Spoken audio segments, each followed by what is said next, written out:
Greetings out there in YouTube land. This is Morris, man, and as always, I thank you guys for coming to my channel. And today I'm going to do a video. I guess it's kind of a continuation from a video I posted a couple of days ago called Important Information. And in that video, I kind of discuss how the marketing has a hold on us, and we've been conditioned to go out there and spend $2,000 on the guitar or start taking pickups out of it, and all that kind of stuff. And it's kind of interesting because, again, like I said in the other video, the previous video, that you got people that do this for a living and they're good at it. And then you come around who don't really have any experience on building guitars. I'm going to take the pickups out and change the bridge.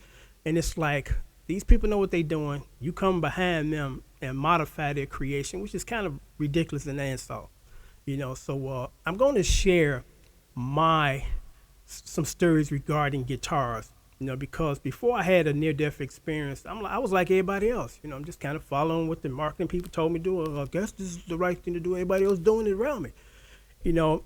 And what happens when you have a almost life-ending experience is when you come out of that, you see life totally different.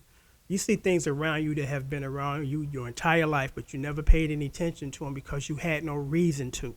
And unfortunately, I guess the only thing that I can say that came out of that, which was a blessing, was my perception of things now. It's just different. And I'm going to share a story with you regarding the guitars, because again, I started out like everybody else. Couldn't afford to go spend $800 on an American-made guitar Strat, but I wanted one because everybody else had it or wanted one too. So I finally was able to get one, and I got it used at Guitar Center. And it was a special edition. I think it was the bicentennial edition or something. And I paid like $600 for a used. So I got it home because I had a Mexican Strat at the time, a Squire made in Mexico. So I got it home, and I immediately noticed the difference between the two. The one that I just purchased, the American made, was real heavy. I'm like, I don't want a heavier guitar. And I'm like, but I'm like, it's not a big deal, So I plugged it up and I started playing it. And I said to myself, I like the Mexican Strat better because it has a bright, punchier tone. I'm used to bright, clear. I don't like my guitar muffled, So I didn't get no sleep that night because I had already realized at that point that I was going to be taking this back, So I was kind of tossing and turning because I'm like, what if I don't have an issue with, them letting me bring it back? Because I can't afford to give up $600. And thank goodness I was good friends with the manager. Even if I wasn't, Guitar Center has a policy. If you don't like it, you can bring it back. Provided you didn't damage it or anything, it's returned the same condition that you got it. So I called the manager the next morning. I said, like I said, we were good friends. I said, I'm not feeling this. I'm like, it's like, don't believe the hype, because I'm like, I'm just not feeling it. He said, no problem, bring it back. So I took it back, got my money, and I was happy. And then I ran across another one a couple of years later. I'm like, maybe I just got a bad one that time. So I'm like, yeah, I want to get American made because everybody got American made or want one. So then I bought another one.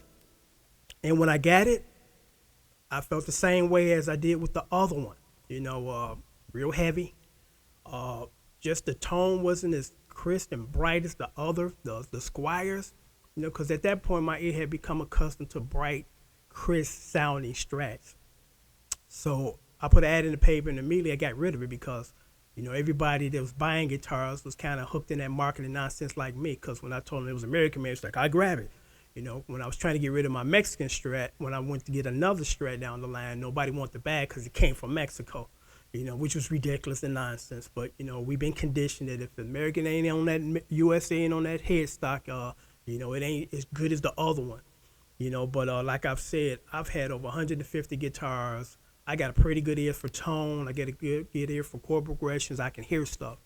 And I'm saying to myself, I'm not hearing anything that's going to make me spend $600 or $700. I'm like, I like their Squire version, or should I say line, because they're economical and they sound good. So the moral of the story is this, and this is just my personal opinion and experience. Don't believe the hype. Don't just go spend a lot of money for this reason, which has nothing to do with the sound and the quality of being comfortable with your guitar. Now, of course, $1,000 guitar is going to be designed or built probably better than a $200 guitar as far as the neck, as far as the setup of it, but you say to yourself, is it really warrant or worth that money to spend on that? Because I mean, if you are a good guitar player and you got a decent guitar, you should be happy. Because I remember when I was, playing and growing up, uh, I was compensating, I should say, overcompensating by buying these guitars because I didn't feel I was really good at that point, and I wasn't. I was good enough to play and play professionally, but I'm like, I'm not at that point where I can say, oh, I'm just playing my heart out and I can play just about anything like now.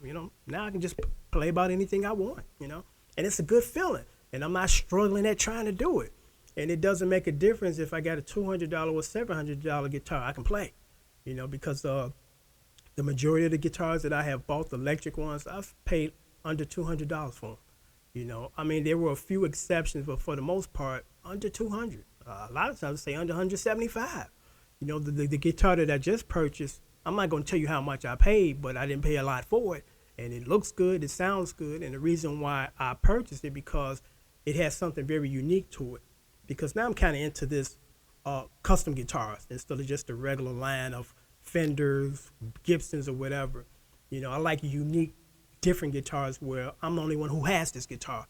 And it has a unique look and sound to it. And the reason why I just purchased the last guitar, because it had many humbucking pickups. And it's hard to find those many humbucking pickups on guitars under $300. So when I seen it, I grabbed it because I'm like, this is rare. One of the best sounding guitars I've ever played and best feeling guitars was the Les Paul Deluxe. That thing with the many pickups, that thing sounded great. The way it was set up was sounding great too. And I'm going to say this and then I'm going to sign off. What's more important than modifying your guitar that really don't probably need modification in the first place is your setup. Everybody has a unique way that they like their guitar to feel to them. Like for me personally, I like light gauge strings. I play exclusively 08s and 09s.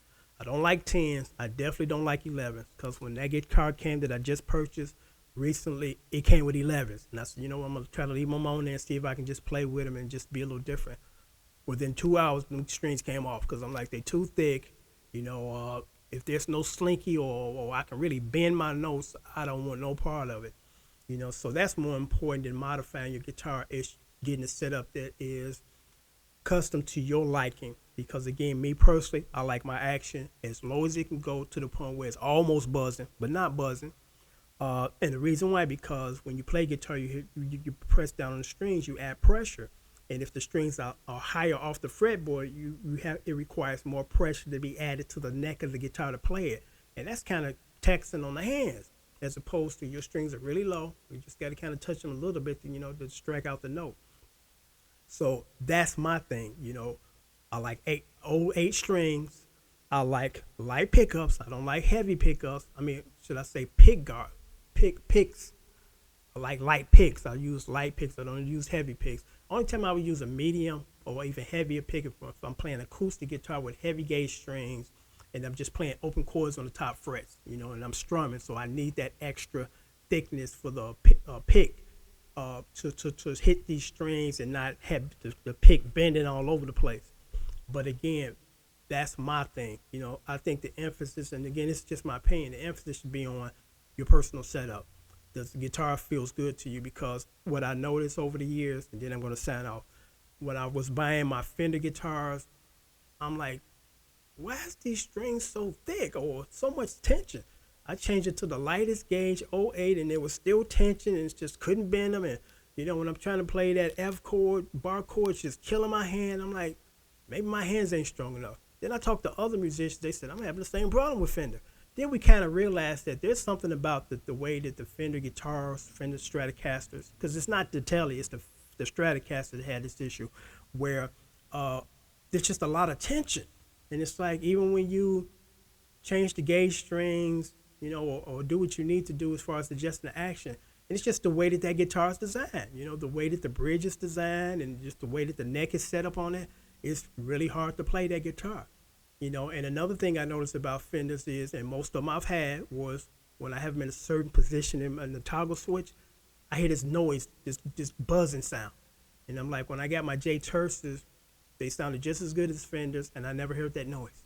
So there's some issues with Fender guitars that just never got resolved. Because I'm like, man, if I'm paying $600 for a guitar, I want to hear it humming, even if I'm paying two. But that's my spiel as far as the emphasis should be on your setup on your guitar, not so much modification. Because I mean, if you want a certain tone, go to the music store, play a couple of guitars, and something that you like that sounds good and feels good, you buy it. Instead of it's okay, but I'm gonna take it home, take all these parts out, and put these parts in. But that's your prerogative. It's your money. It's just my opinion that the emphasis should be here, not here. Till next time, take care. Thanks for watching.